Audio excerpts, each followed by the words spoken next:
and our program will be Casey Roberts about the house in Baxter Springs, Niles House. Casey?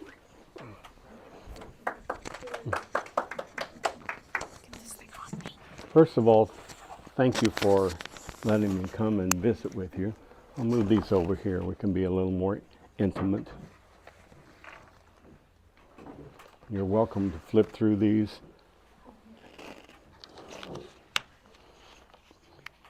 And if you flip through them, you'll, and you have questions, we can talk about questions at the latter part of this.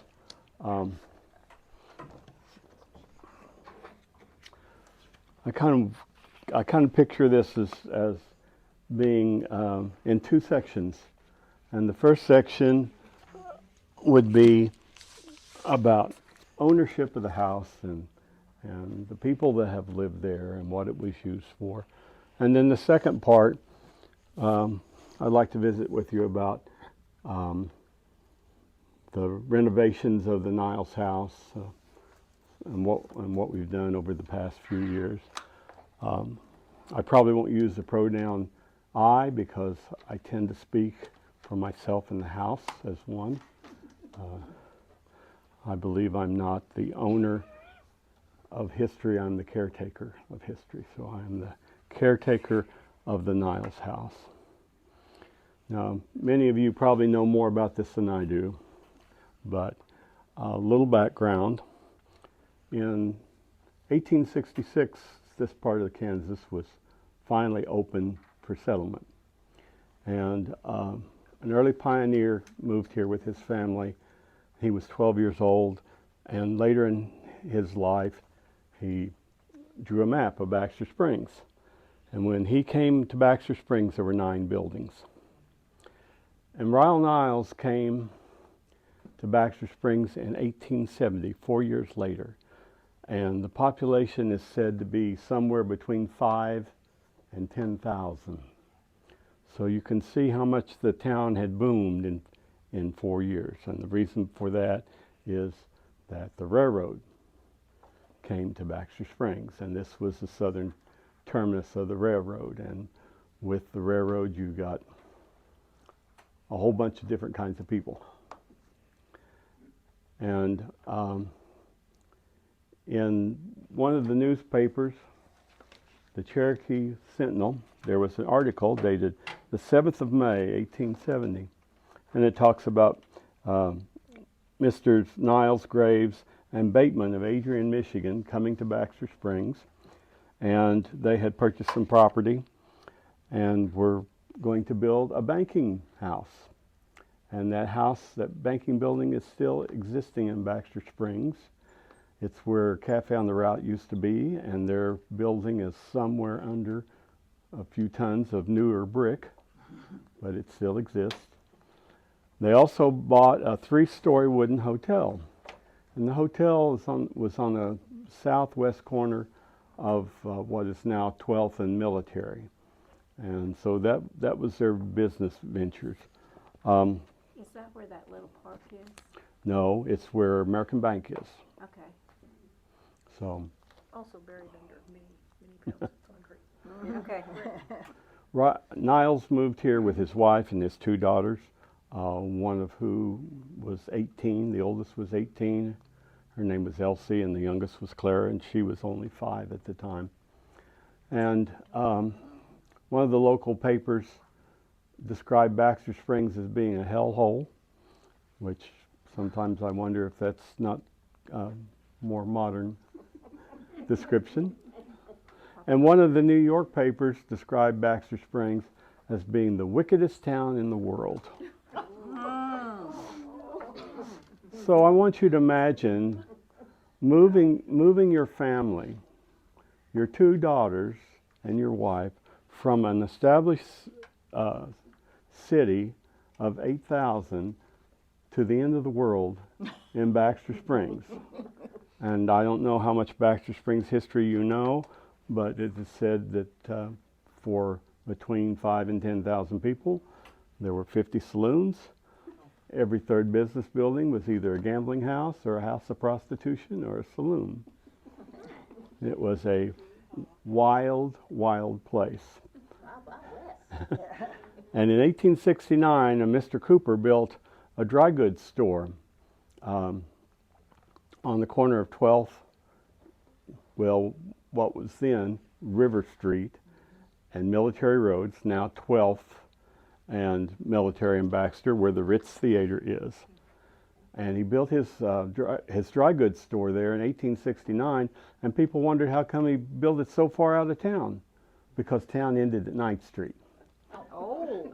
And so the Niles House was built on what is now 12th Street. So we're talking about a house that was built in the suburbs. The house was built of Baxter Springs produced brick.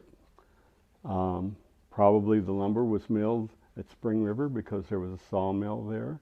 And any fancy work probably was imported from places like St. Louis or maybe Kansas City on the railroad. So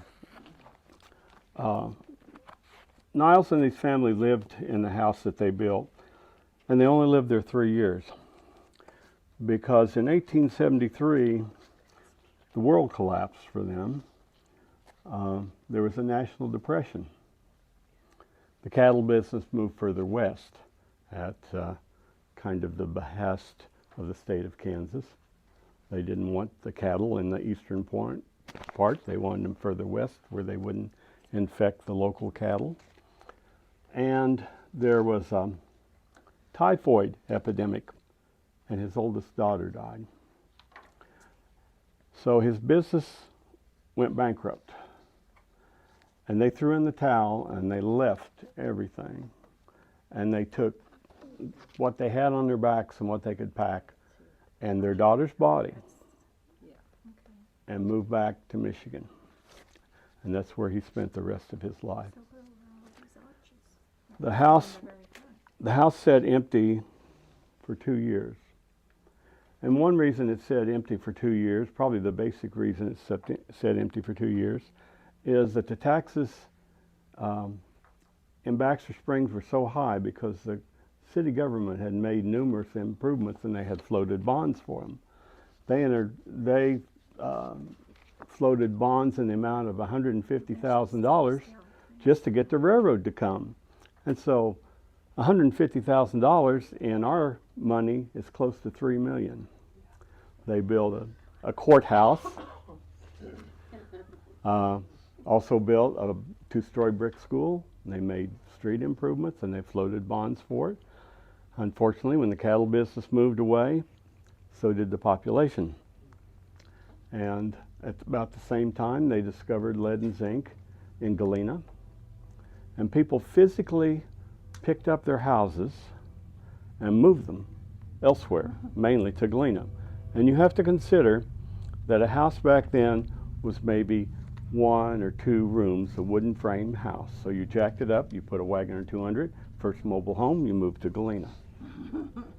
So at that time, between 1875 and maybe 1878, during that kind of period, there were numerous places to build in Baxter Springs because formerly there were houses here and they moved them away. And they said you could buy a building lot for as much as 17 cents. So Niles, having moved back to Michigan, house sat empty 2 years. They couldn't move it. It's a brick house. So it sat and it sat. Finally, it was sold at a sheriff's sale for the whopping sum of $37.50, which in today's money, we have to convert this to get a proper picture of things. But in today's money, that would be about $1,010. And the next owner of the house was William March. And William March was twice postmaster in Baxter Springs. He was a veteran of, I believe, the Mexican War. He had real estate business in Baxter Springs. He had a real estate business in Galena. And he lived in the house until from 1875 to 1902, and unfortunately, his wife passed away. He went bankrupt, and he lost the house. So the first few years of this house have not been very sunshiny. After Mr. March, after Colonel March lost the house, it was sold to Henry B. Francis and his wife, Kate. And they lived there from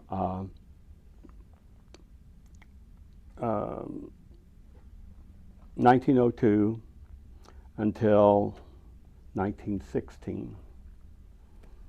And this is the earliest picture that we have of the house. This is the earliest picture we have of the front of the house. This is dated 1908. We do have one picture that's dated 1895 that shows the back of the house, because in 1895 this house is a magnet for trouble that got hit by a tornado. But this is our working picture. This is what we try to go back to. So, Can you show that over here? yes, sir. Thank you very much. And I would later like to come back to this picture. So you're free to pass this stuff around. Like I said, Francis's lived in the house until around 1916, and they actually made some improvements, because the back of the house went about 2/3 of the way across the back of it. But they extended the back porch another few feet, and they brought the plumbing inside. And so now we have indoor plumbing. Unfortunately, it's on the back porch. So in the winter, you have to come out of the house, across the porch, into the facilities. So, but they made several improvements to the house to kind of bring it up to modern times. After Francis's left the house, some people by the name of Fancher lived there. They lived there from 1916 to 1923. And when we got the house, there was a poured concrete step where you go down to the basement. And it's just an ordinary piece of concrete. But we saved it. And for years it's been sitting out in the backyard. And so when we finally finished with our improvements to the basement, our new improvements to the basement, we put that back at the top of the steps, because Sadie Fancher had scrawled her name across the wet concrete. And we felt that it was her memorial to herself. And it deserved to be back where she, pretty much where she had seen it last, around 1916. 1923, L.D. Brewster bought the house. L.D. Brewster was a very wealthy man in Cherokee County. He used the house as a rental. And in 1936, he leased it to the Women's Club. And he allowed them to make some changes to the house. And this is a really sad part of the house, because they tore out the staircase to the second floor, to the room in the second floor. They tore out one of the hallway walls, and they tore out a partition walls that separated the bedrooms so that they could make a larger meeting room. They also brought the kitchen upstairs. They turned the dining room into the kitchen, because the kitchen was originally in the basement on dirt floors. And next to the kitchen in the basement was a room which today we would probably term it as a family room. It's where the family spent most of their time. You didn't spend your time upstairs, that was for company. So it is also on dirt floors. The other half of the basement of the house is on slabs of sandstone because one room was a laundry. And you sure didn't want to do your white sheets on a dirt floor. And the other room was storage because the house did not have a cellar. So the women's club was in the house from 1936 to 1956. Like a lot of clubs, their memberships waned and they moved to the Lions Club building in Baxter Springs. After they left, one half of the house was a bigger meeting room. So the Episcopal Church started using it because they had been holding services in the basement of one of the funeral homes. So from 56 to 64, they leased the building.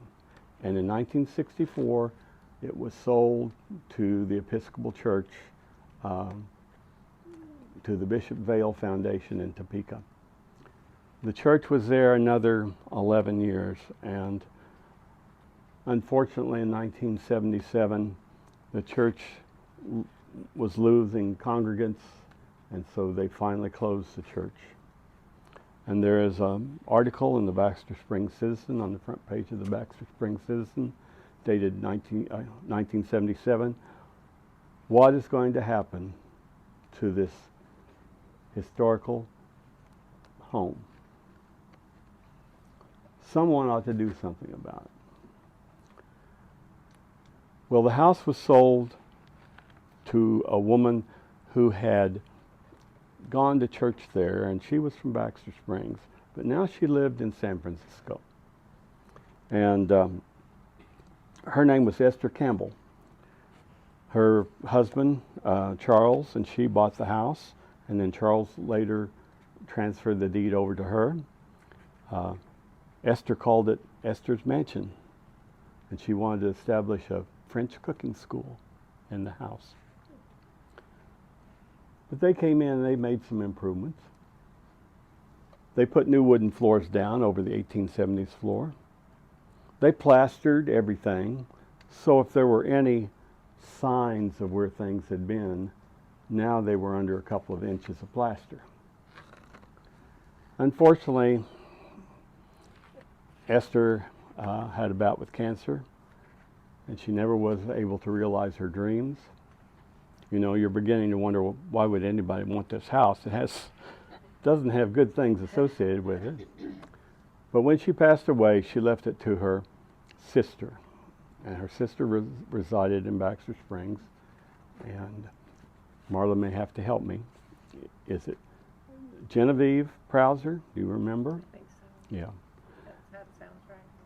But Mrs. Prowser was left the home, and she made a comment. I couldn't stand to live where I'd gone to church. So she sold it to Gabe Nichols. And Gabe Nichols used the house as a rental. At one time it was offices for a construction company. And finally he moved in there, and he was wanting to restore the house. Unfortunately, he's like a lot of us. He had one problem. He didn't have any money. And so his answer to a leaky roof was to put Visqueen down and pots and pans. And he lived there until 2012. And unfortunately, he died in the house. The house sat empty 2 years. And in 2014, it was sold at a tax sale. And if you think $32.50 was, or $37.50 was cheap, which would have been $1,010, it was sold in 2014 for $515. 550? $515. The gentleman that bought it was going to use it for a rental, but it was in such bad shape, and his wife said, you know, basically it's too nice of a house to use for a rental, and it's just not set up right. And they held on to it, and they held on to it.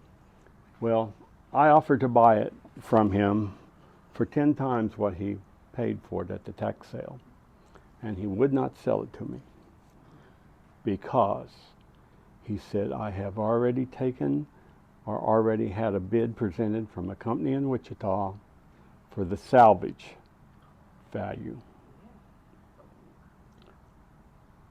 So I paid him equal to the salvage value, equal to the bid that he had, and I acquired the house in 2018. I tell people today we are on the 5th year of a 2-year project. Sounds about normal. Because we thought it would only take a couple of years. Someone once said that renovations follow the rule of 2s.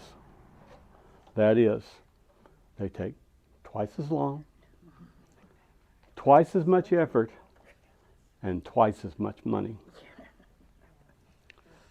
So here we are in our 5th year. We're almost to the finish line. We're just down to details. That's the history of the Niles House. What's important about the Niles House? The Niles House was put on the National Register of Historic Places in 2006.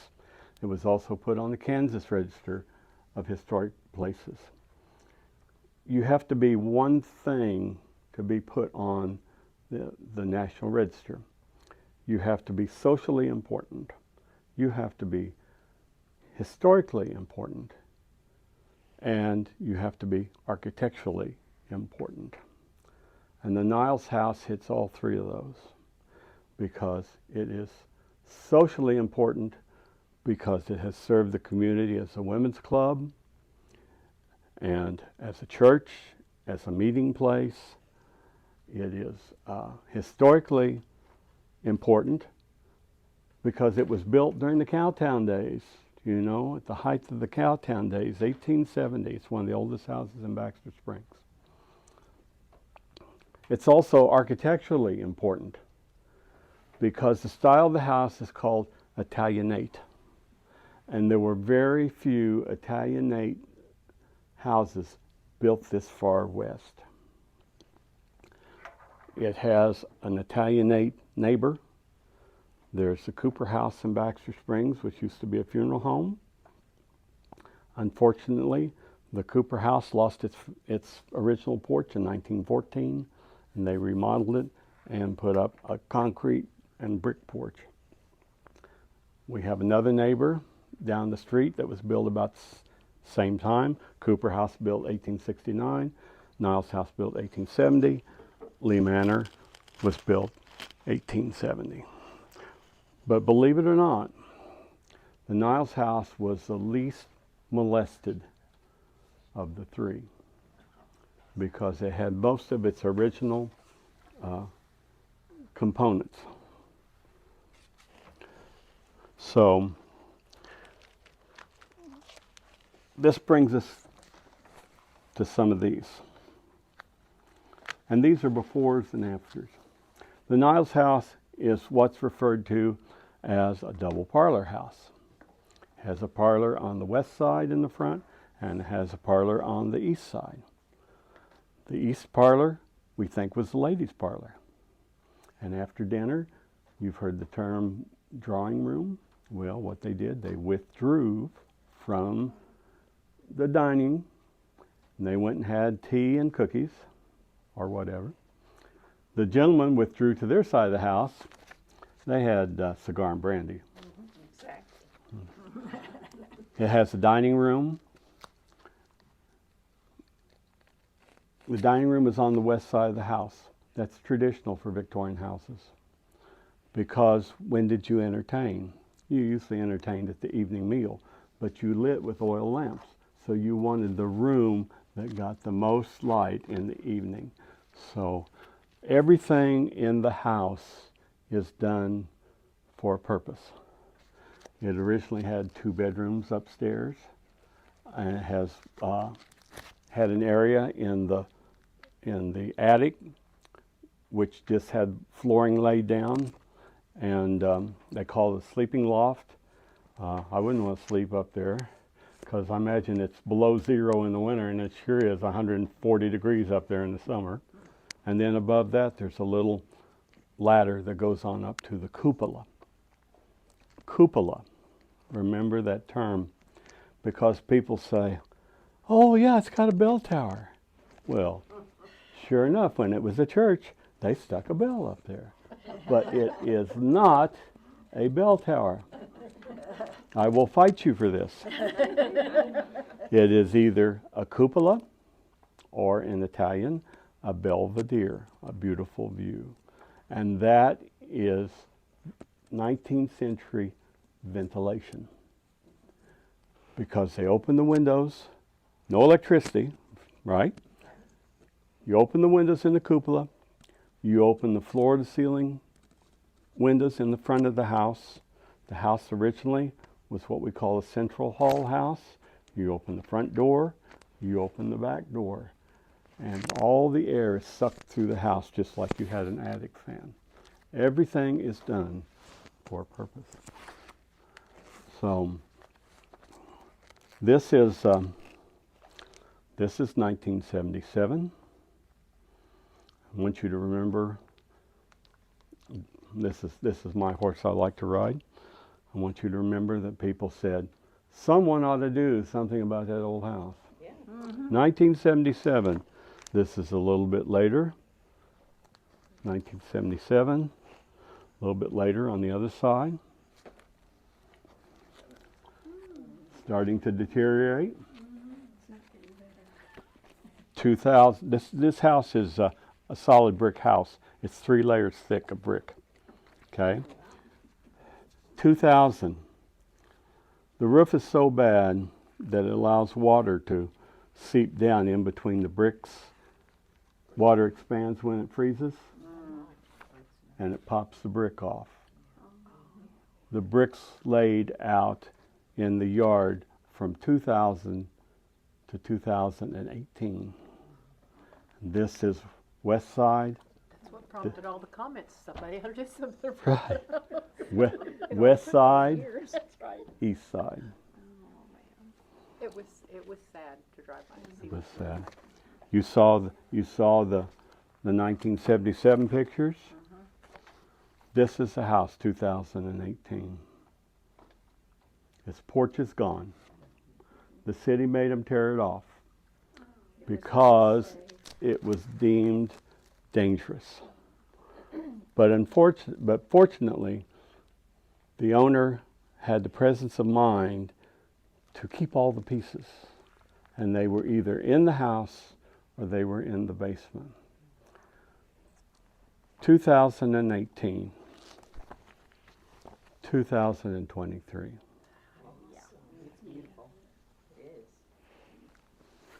The front porch is about, the millwork on the front porch is about 80% original. We used what we could. What was salvageable, we injected with epoxy.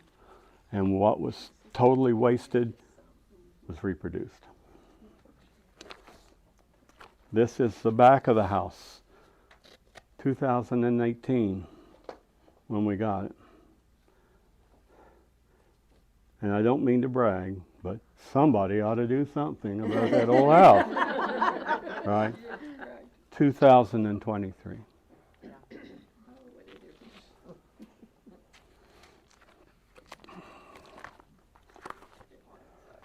This is the interior on the east side of the house. And you'll notice the front door. Front door used to be in the hall, but I told you they tore one wall out. By tearing that wall out over the next 80 years, it allowed the roof to sink 5 3/4 inches and the floor sunk 7. You could not walk across the floors without going through them. So we had to lay plywood down to get from one end of the house to the other. This is the front of that room. This is the back side of the room. You notice a piece of rope hanging? It's not so you can hang yourself, right? No, that was the cord to the bell. Okay. And how they ever got to the attic, I have no idea. Because they plastered over everything and Probably people had a fire truck come and, maybe. you know, But they plastered over everything and they said there was a staircase in this house at one time, but we But couldn't where was it? find it because it'd been plastered over. Oh, This is not a very good shot, but this is the room today.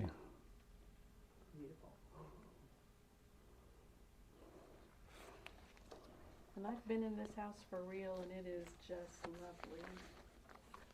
It is just lovely. This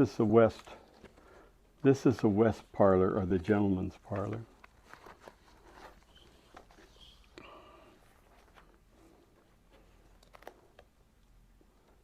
And this is my carpenter calls it forensic demolition. Because as you tear things out, you learn things where things used to be. And when we tore this wall out, we found a stud buried in the wall, in the brick. So we knew there had been a wall there at some time. Plus, in the parlors, the woodwork is fancy. So the windows up here in the front of the house are fancy, but the window in the back of this room was plain. So we knew it was in a different room. So there had to be a partition. So did they just flat move the wall, or do you know? no, what they did was, you see this little wall right here? Yeah, your beam. Yeah, well, it's actually the top of a wall Okay. because it used to extend all the way to the floor. But this room had formed in place plaster cornice. And in order to keep from making so many angles, they left this part of the wall or they would have lost part of the cornice. Unfortunately, we lost all the cornice because a lot of it was already on the floor, as you can tell. But we were walking across the floor one day and a piece about this long fell and it went through the floor.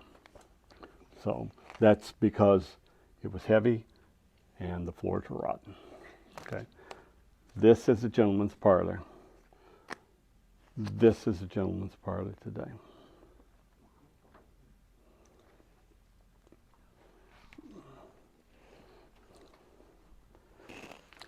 The little room where the window was different, we think was a butler's pantry.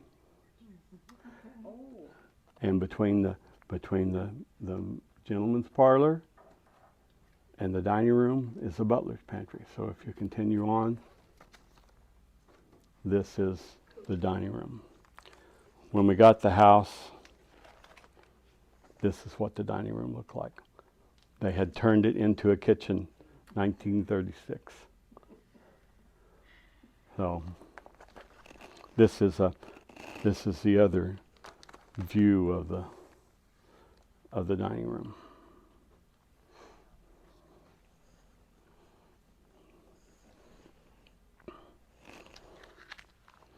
Now we've already started construction on putting the wall back on the side of on the east side of the hallway. But this is what the hallway looked like. We had to put this wall up because we needed this wall so that we could jack the cupola. Support, support the roof. Yeah. So that's this hallway today. Is that the front door? Yes, ma'am. Original front door. Original to the house. The front door is about that thick. So if you're a cowboy, you're not going to shoot through it. I don't even own a gun. Did you save this chicken border? No, sorry. If I'd known you'd wanted it, you No, know. Mary Jane wants it. Oh. No, I don't need chicken border things. But I will tell you about the paper, since that was mentioned. All the paper in this house, all the wallpaper in this house is correct. It's period correct. Okay. This house is about 80% correct. This is the before.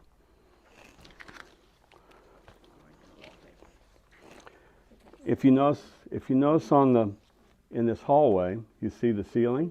Okay. Well, here's a little closer view of the ceiling. Is that painted? Yes, it's all hand painted. Everything in the ceiling is native to southeast Kansas. Every bird, plant, tree, animal. The artist went down on the creek bank one Saturday and he sketched.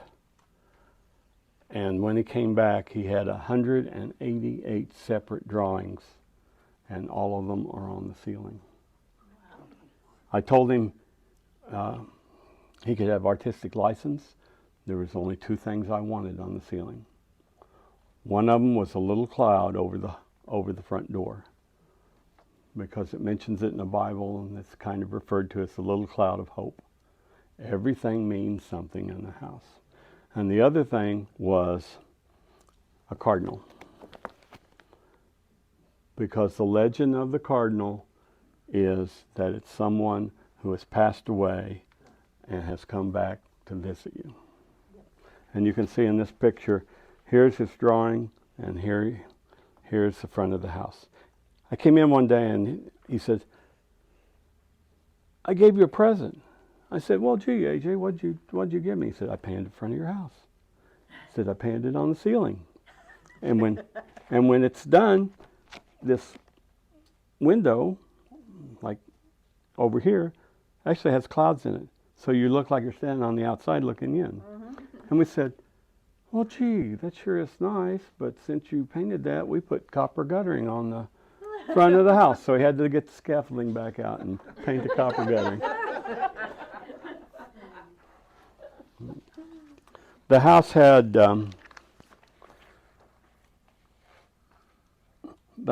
a back porch, and the back porch was 8 foot wide, and originally, as I told you, originally went 2/3 of the way across the house, and then in the early 1900s they bricked in one end of it to add the bathroom.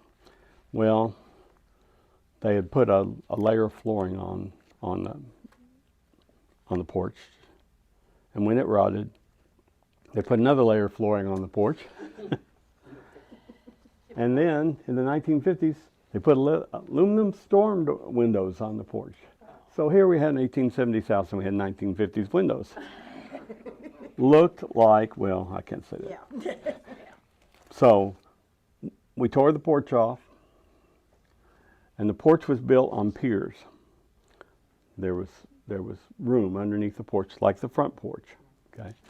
People said, "Well, are you going to put lattice, under the front porch?" And we said, "No, there's no place for the dog to lay, because the dog always laid in the cool underneath the front porch, right?" So the back porch was the same way, and it had lattice in between the piers. But it had black visqueen behind it to keep the pipes warm, or try to. So when we built the back porch, we built piers, but we built us a basement. And in between the piers are concrete blocks for the basement, okay? We painted them black, we put lattice over it, so it would appear almost the same as the original back porch. So our back porch is now, rather than 8 foot wide, it's 12 foot wide. It has a for real kitchen, it has a for real bathroom, and it actually has a bedroom, which these are pictures of the kitchen, some shots of the kitchen.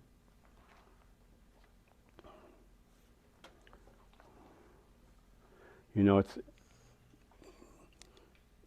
have to, when you do a house like this, you have to pick a period. And we tried to put the house back the way it was originally built, 1870.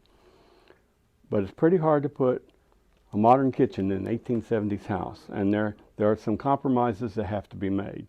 You know, we didn't really want our bathroom out in the back corner of the lot, so we put 2 bathrooms in the house because the house is going to be used for events and small parties. It's not a very big house, so we decided it needed a couple bathrooms in it, but we tried to make them as period as possible. Actually was in the house as a church, when the church was being used, one of my friends invited me to attend with her. Mm-hmm. And I remember having to cover my head, which I was kind of raised Quaker, so Right. anyway, I didn't know about that. But anyway, I remember the kneeling benches, the benches in the church and the kneeling bench during that time.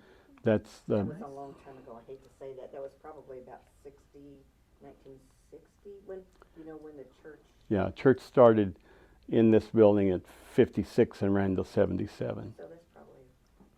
But that brings up a good point, because there's a lot of people that come in this house and they say, gee, I remember when this was a women's club and I took baton lessons here, or I took dance lessons here, you know.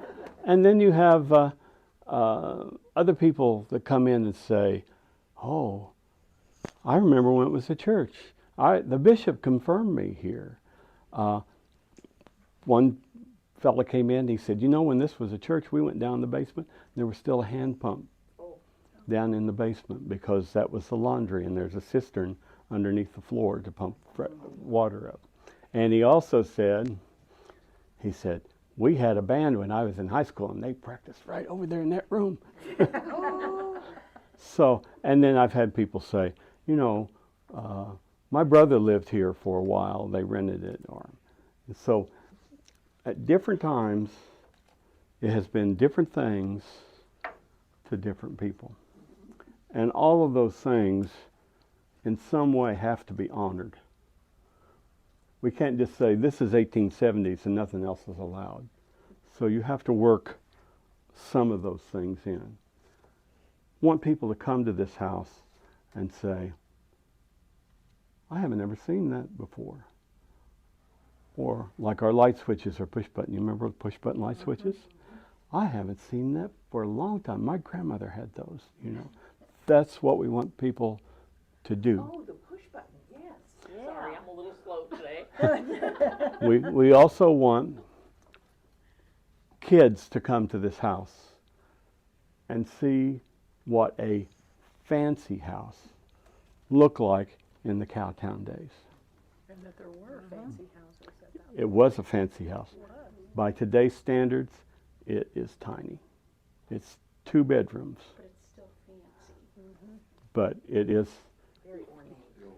But, and when you consider again, when people's houses were 1 and 2 rooms,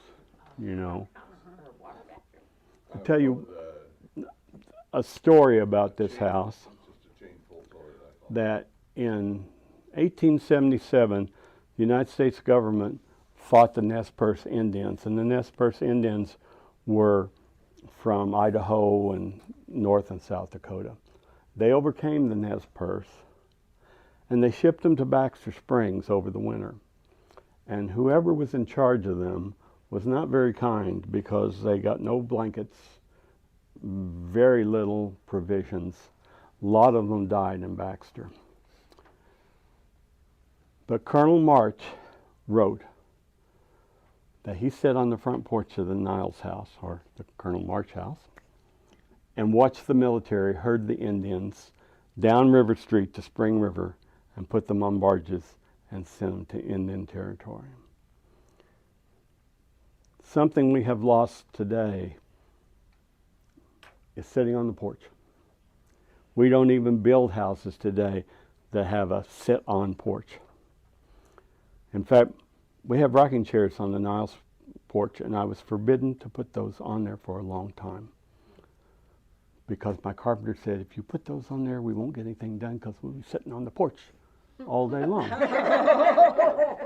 People will stop by. But that is something that we have lost, because in a summer evening, there's nothing better than to sit on the porch and hear the birds and watch the traffic, and you watch the cars go back and forth, and you think, when this porch was built, there were wagons that went back and forth. A lot of history has marched up and down this street. You mentioned the door that the cowboys couldn't shoot through. Mm-hmm. They were riding right on by. Yeah. When part of my family moved to Baxter Springs, they moved here also in 1870. They stayed in one of the hotels downtown. I don't know which. But they stayed on the first floor. And the wife asked the proprietor of the hotel, "How come the windows are up here? We can't see out the windows. We can't get any ventilation. How come the windows are so high?" He said, "That's so the cowboys won't shoot the lamps off the tables." That is as wild and woolly as it was. And their son, who was probably 10 or 12 at the time, had a job. Young kids had a job, right? His job was to get up at 4 o'clock in the morning and start the fires for the blacksmith, because the blacksmith wanted them hot when he came to work at 6 o'clock. But his second duty at 4:30 in the morning was to go down to the saloons, because at 4:30 in the morning they were just closing, and get a bucket of beer for the blacksmith to have during the day. And he said that there were many days when he would go to the saloon that they were dragging a body off the streets of Baxter Springs. So, is Rial Niles important? Probably not in history. But I think, in a way, he and his family are, because they failed. But they came to the end of the world, which was wild and woolly, and they tried. And for every person that we honor who becomes famous or quasi-famous or wealthy, there's 1,000 Rial Niles that help build the community up where they could be that. And so I think that's one reason we should honor people like Rial Niles and William March and anyone else that lived in this house. It is said that no one has a right to go into a house and gut it and make it into something else, because that house represents people's dreams and their hopes and their hard work. So I invite you to come and visit us. We used to say if there was a car there, you were welcome, but since we're almost done, we're not always there. But I think the phone number is on the card, and you're welcome to call, or if several of you would like to come, we would surely enjoy having you walk through the house. Ghosts.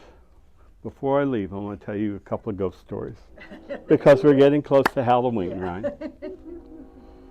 When Gabe Nichols lived in this house, he was laying in bed one night, and he heard guitar music, and he thought it was a car that had pulled up to the corner of 12th Street and Cherokee, and they were sitting at the stop sign. So he got out of bed and he went and looked out the window, and there was no car. So he went back to bed, and he said the music started again. And he said, "Well, if you're going to play, you can at least play something more peppy," and they did. When I was first working on this house, the breaker box was on the back porch, and it had no cover on it. 9:30, 10 o'clock at night. It's pitch dark. You don't want to stick your hand in this breaker box and get electrocuted. So every night, don't think that I'm a complete loony. Every night before I leave, I say, "Good night, old house, I love you." because if there's spirits in this house, I want them on my side, right? So here I am in the pitch dark, using my phone for a flashlight, and I go, "Good night, old house, I love you." And this woman's voice says, "And I value you too." Spooky, spooky. It was a Siri function on my phone. But I have never used Siri.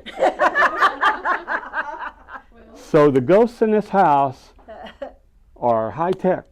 They like Siri, yeah.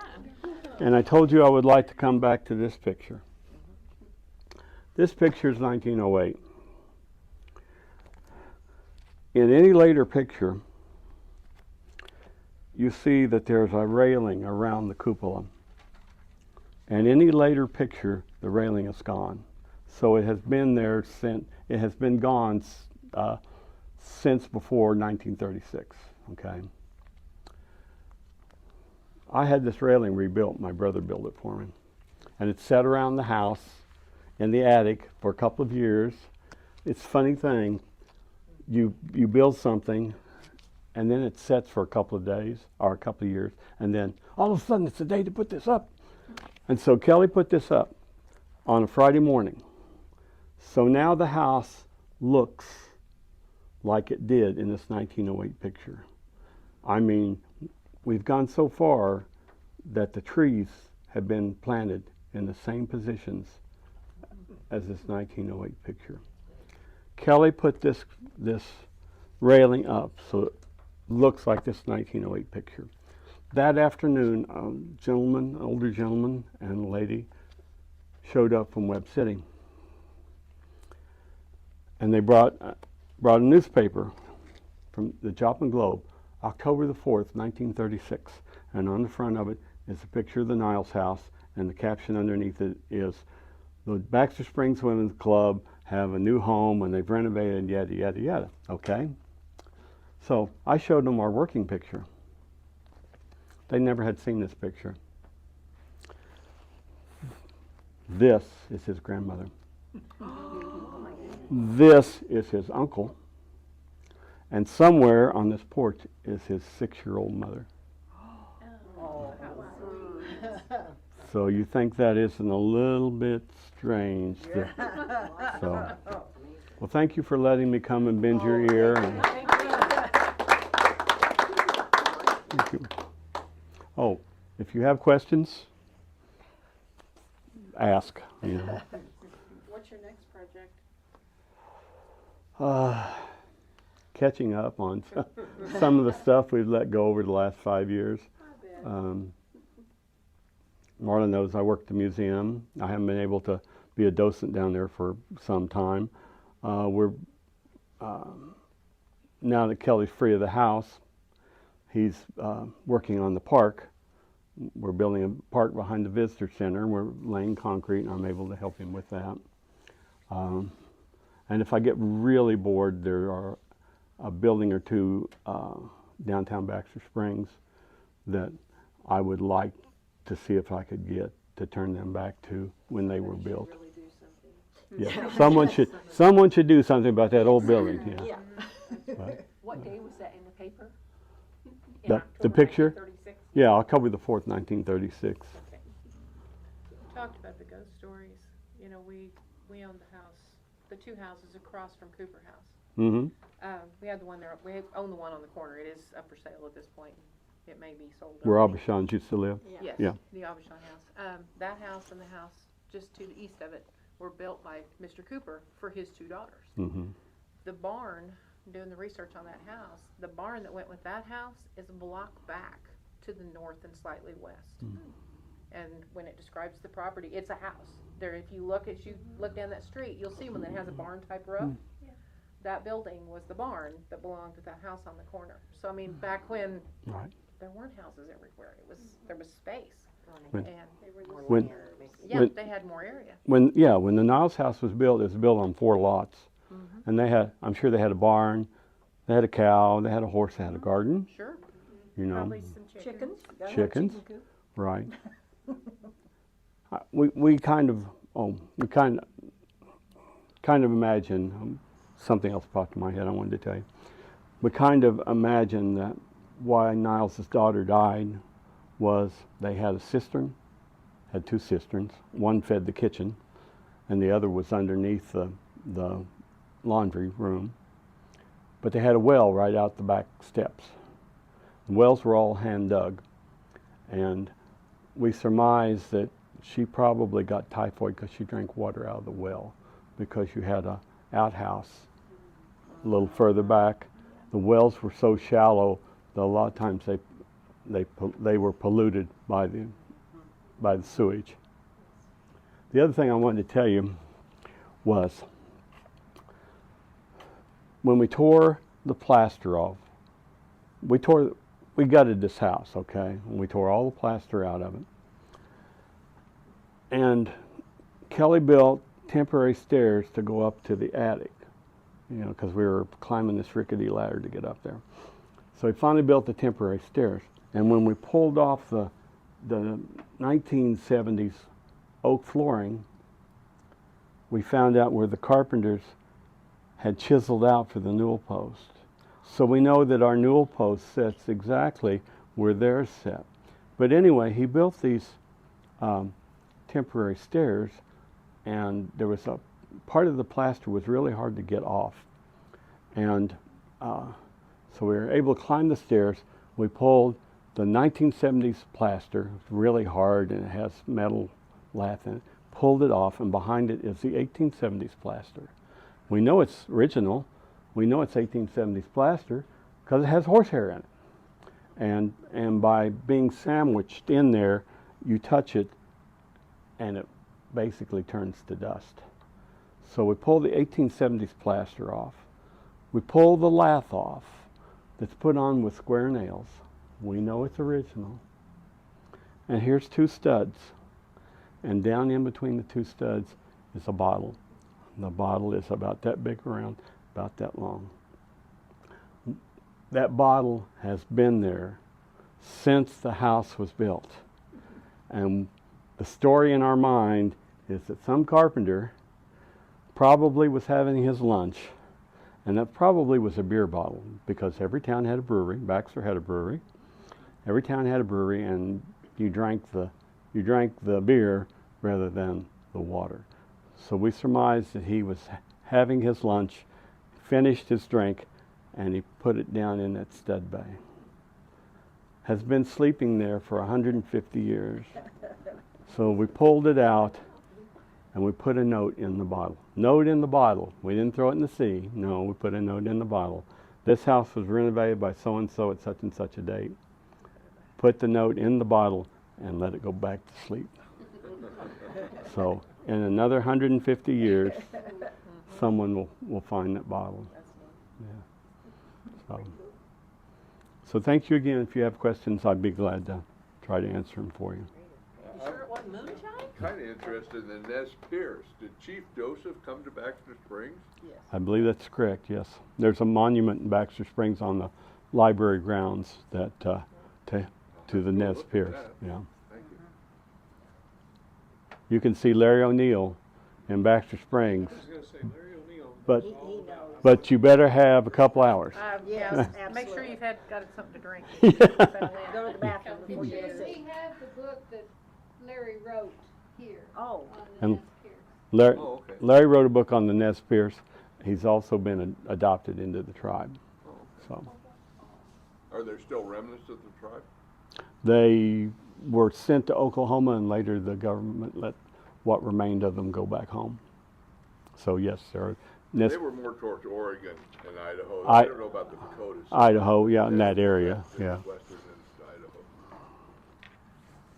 So All right. Well, thank you. Thank you for that. I I need like to how know how to much of spell the your stuff name. that you put back, that came out of the house, that you put back into it.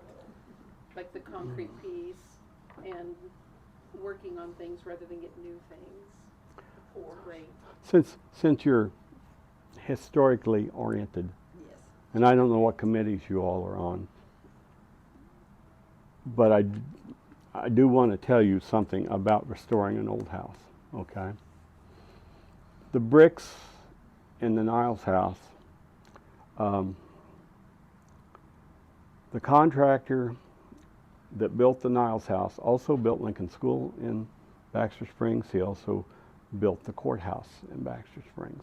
All of those bricks were handmade in Baxter. There were 2 brickyards at one time in Baxter Springs. They were all handmade, and they were all laid out in the sun to dry, because we have bricks that have thumbprints in them. We have bricks that have raccoon tracks in them. But they are not kiln dried, kiln fired like our modern bricks are. So consequently, they're soft. And whenever you take money from the government, or whenever you try to do something correctly, you have to follow guidelines from the Secretary of the Interior. And I did take a grant from the state of Kansas. They were the maximum grant that they will give you, if you can convince them you need it, is $90,000. They gave us a $90,000 grant, but it was specific to the masonry. If you say, I want it to have $90,000 for the inside of the house, you can't use it for the outside. If you want $90,000 for the brick, you can't use it on the inside. So they were good enough to give us a grant for the full amount, $90,000. The original bid for redoing, repointing all the brickwork was $105,000. They gave us $90,000. It's an 80-20 deal. You pay all the bills, they reimburse you. Okay. We spent $33,000 of their $90,000 because we got it done cheaper, and we were there scraping it ourselves. Every joint in this house, inside and out, every brick joint has been scraped by hand and repointed. And there's about 10 million miles of mortar joints. But what I want you to be aware of is you can only use period mortar with period bricks. There's a lot of science to doing a restoration. If you take a period brick and you put modern mortar in it, the modern mortar has Portland cement in it, and it's hard. That's why it lasts so much better. This mortar you could scrape out with your finger, the 1870s. But if you repoint it with modern mortar, the bricks and the mortar expand and contract at different rates. The mortar will stay hard and not move. The bricks will try to move, and they'll crack. And you'll lose them. And the other thing we learned was, if you see in these pictures that you think this is a red brick house, it's not. It's a brown brick house. But at some point in the past, someone came in and stained the whole house red. They even stained the mortar. But since the mortar was so soft, it eventually flaked off. And so it looks like red brick and white mortar. Okay. That was a blessing in disguise. Because when the brick fell out on the west side of the house, a lot of it broke. So it had to be replaced. So we took the first 5 courses on top of the wall down off of it, because it's underneath a wooden fascia. Okay, we used those brick to piece in for the ones that had broken. But now you've got brown brick and a red brick wall. Looks like the Dickens. You have to use the proper stain, and we went to Canada, where we found the only company that still makes the same stain that was used in 1870. If you don't use the correct stain, you go in, like maybe the library at Baxter Springs, and they seal the brick. It will not let the moisture migrate from the interior of the building to the exterior where it can evaporate. So if you seal it with a modern stain, it traps that moisture inside the brick, and during the winter, the brick won't crack. They'll just simply crumble. So if you're involved in a restoration, you know someone that's doing a restoration, you know, I'm preaching to the masses here, okay? Get the word out, because sometimes if you don't do your homework and you don't do your science, you can cause more pain than what you're solving, more problems than what you're solving. There was no Portland cement used in the Niles house. The mortar was all sand, lime, and water, period. Why? Because Portland cement wasn't invented until 3 years after the house was built. So, So if you took the top 5 rows of brick and moved them down to patch, yes, what did you replace those 5 row of brick with? wood studs. Okay. Because I can show you, like this part right here, okay, that had brick behind it. Okay. You can't nail into brick. It was real hard anyway. So by taking the 5 courses out and putting in wooden cripples, now we got something to nail to. So it's actually better than what it was. Okay. Just curious. Yeah. Tricks you learn, you know, things you learn. If you come to the Niles house, you'll notice that all the trees are planted in the same position as this picture. But right here, you can barely see it's a rain barrel. So there's a rain barrel where it's supposed to be. Some people are a little anal about There's a word for details. that. Yeah. OCD. OCD. Yes, that's good. Is there anything else? Thank you again for your time. I hope I didn't bore you. So. Was not boring.